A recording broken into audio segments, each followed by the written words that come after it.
வணக்கம் மாணவர்களே. இன்று ஒரு முக்கியமான திருக்குறள். தனக்கு ஓமை இல்லாதான் தாழ் சேர்ந்தார்க்கு அல்லால் மனக்கவலை மாற்றல் அரிது. இந்த குறளில் மிகப்பெரிய விஷயம் இருக்குது. நீங்கள் எவ்வளோ பெரிய கோடீஸ்வரனாக இருக்கட்டும், அவனுக்கு ஒரு பிரச்சனை துன்பம்னு வந்துட்டால் எங்கே போவான்? பல கோடி ரூபா சொத்து வச்சுருக்கான் சார், தான் பேரன் பிள்ளைகளுக்கோ இதை உடம்பு சரியில்லை, இல்லை அப்பா அம்மாவுக்கு யாருக்கோ உடம்பு சரியில்லை, இதை எப்படியாச்சும் தீர்க்கணும். டாக்டர் 10 லட்ச ரூபா காசையும் வாங்கிக்குவான், இல்லை 20 லட்ச ரூபா வாங்கிக்குவான். சார், நாங்கள் எல்லா வேலையும் எங்களால் முடிந்த அத்தனை செயல்களும் செய்து விட்டோம், இனிமேல் கடவுள்கிட்ட போய் வேண்டி பாருங்கள் சார், கடவுள் நினச்சாதான் உண்டு அவர் உயிரை காப்பாற்ற முடியும் சொல்கிறானுங்களா இல்லையா? இது 2000 வருஷத்துக்கு முன்னாடி வள்ளுவர் சொல்லியிருக்காரு. தனக்கு ஓமை இல்லாதான் தாழ் சேர்ந்தார்க்கு அல்லால் மனக்கவலை மாற்றல் அரிது. சார், நீங்கள் எத்தனை கோடி சம்பாதிங்க, பெரிய பிஸ்னஸ் மேக்கனாட்டாக இருங்க, மிகப்பெரிய அறிவாளியாக இருங்க, மிகப்பெரிய சிந்தனையாளர்களாக இருங்க, அதனாலலாம் புண்ணியம் இல்லை சார்.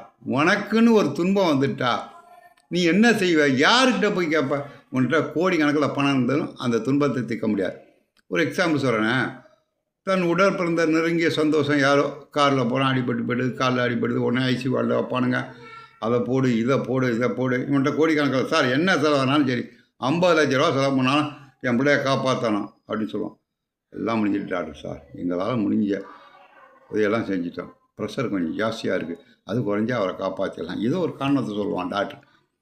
அப்போ அவனுடைய மனநிலைமை கடவுள்கிட்ட அப்போ தான் போய் நினைப்பான். அவன் எப்படி சம்பாதிச்சாலும் பரவாயில்ல, திருடி சம்பாதிச்சாலும் சரி, கொலை செஞ்சு சம்பாதிச்சாலும், கொள்ளையடிச்சு சம்பாதிச்சாலும் சரி, கடவுள்கிட்ட போய் வேண்டுவான். இறைவா, எப்படி ஆயிடுச்சு, அவன் பிள்ளைய காப்பாற்றிடு, 5 கோடி ரூபா பேங்கில் போட்டுறான், இல்லை கோயிலில் போட்டுறான்மா. இதை தான் வள்ளுவர் 2வது ஞானி அல்லவா, அவன் சரியாக உங்களை மாதிரி படித்தவன் கிடையாது, ஞானி. ஞானி என்பவன் ஞானியானது பற்றை விட்டவன் தான் ஞானி. தமக்கு எந்த மெய்வாய் கண் காது மூக்கு ஆகிய 5 அறிவு கருவிகளாக கிடைக்கக்கூடிய இன்பத்தை வெறுத்தவன் தான் ஞானி. அவன் சொன்ன கருத்து சார், பொய்யாமல் அடிப்புலவார். வள்ளுவர் கடவுள் தான், வள்ளுவர் ஞானி கிடையாது, வள்ளுவர் கடவுள். தனக்கு ஓமை இல்லாதான், கடவுளுக்கு ஒரு ஓமை சொல்ல முடியாது. இப்படிப்பட்டவன் இன்னறத்தன் இவ்வண்ணத்தான் என்று எழுதி உன்னை காட்டாதே.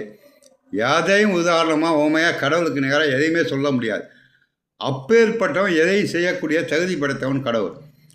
அதான் தனக்கு உண்மை இல்லாதான் தாழ் சேர்ந்தார் என்றால் இடைவிடாது நினைத்தல் அப்படின்னு அர்த்தம். கடவுளை நீ இடைவிடாது நினச்சி வேண்டும்.